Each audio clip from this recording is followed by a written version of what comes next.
இந்த ஒரு கரும்பு ஜூஸ் கடை வந்து பார்த்தீங்கன்னா, சென்ட்ரல் ரயில்வே ஸ்டேஷனுக்கு ஆப்போசிட்ல இருக்கு. நான் வந்து பார்த்தீங்கன்னா, அன்னைக்கு வெயிட் பண்ணிட்டு இருக்கும்போது தாகமா இருக்குன்னு சொல்லிட்டு இவர்கிட்ட நான் ஜூஸ் குடிச்சேன். அன்பார்ச்சுனேட்லி என்னோட பர்ஸ்ல வந்து பார்த்தீங்கன்னா, ரூ. 10 தான் இருக்கு. அது தெரியாம நான் ஜூஸ் குடிச்சேன். சரி எனக்கு என்ன தைரியம்னா, ஸ்கேனர்ல இருக்கு நம்ம பே பண்ணிடலாம்னு சொல்லிட்டு ஸ்கேனர் எடுத்தேன். அன்பார்ச்சுனேட்லி இது பேமெண்ட் ஆகல. ஒர்க்கே ஆகல. அவர் 2, 3 டைம் பார்த்தாரு. கேஷ் இல்லனா பரவாயில்ல நீங்க போங்க. வெயிலுக்கு தானே குடிச்சீங்க. அதெல்லாம் ஒண்ணும் தேவையில்லன்னு சொல்லிட்டாரு. எனக்கு ஒரு மாரி ஆயிடுச்சு. இவ்வளோ நல்லவரா இருக்காரு அந்த மனுஷன் அப்டின்ட்டு, நான் கேஷ் தரேண்ணா அப்படின்னு சொல்லிட்டு ஃப்ரெண்டு கிட்ட கேட்க போம்போது பார்த்தீங்கன்னா, அவர் சாப்பிட போயிட்டாரு. கடைய க்ளோஸ் பண்ணிட்டு போயிட்டாரு. ஸோ அப்புறம் பார்த்தீங்கன்னா, thanks for the sugar and juice அண்ணான்னு சொல்லிட்டு காசு எழுதி பக்கத்துல கடையில குடுக்கலான்னு சொல்லிட்டு என் ஃப்ரெண்டு கிட்ட ரூ. 50 வாங்கின்னு, இருந்த ரூ. 10 ஃபர்ஸ்ட்டு நான் அப்ப குடுத்துட்டேன். இந்த ரூ. 50 குடுத்துடலான்னு சொல்லிட்டு போனேன். இவரு வந்து பார்த்தீங்கன்னா, இவருக்கும் அந்த பக்கத்து அந்த கரும்பு ஜூஸ் கடைக்காரருக்கும் சண்ட போல இருக்கு. இவரு வாங்க மாட்டேன்னே சொல்ட்டாரு. இல்ல, இல்ல நான்லாம் வாங்க ரொம்ப பேசி பார்த்தேன். நீங்க குடுத்துருங்க பரவால்ல ரூ. 50 தான் குடுத்துருங்க அப்படின்னு சொன்னேன். இவரு வாங்கவே இல்ல கடைசி வரைக்கும்.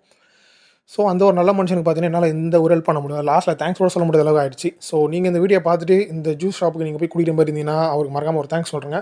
என்னால முடிஞ்ச அளவுக்கு இந்த வீடியோ போடுறது மூலியமா அவரோட ரெவென்யூவ நான் இன்கிரீஸ் பண்ண முடியும். ஸோ, லாஸ்ட்டா பார்த்தீங்கன்னா, அந்த கேஷும் அந்த பில்லையும் பார்த்தீங்கன்னா, அந்த பாக்ஸ் கீழ வச்சுட்டு அங்கேருந்து நான் கிளம்பிட்டேன்.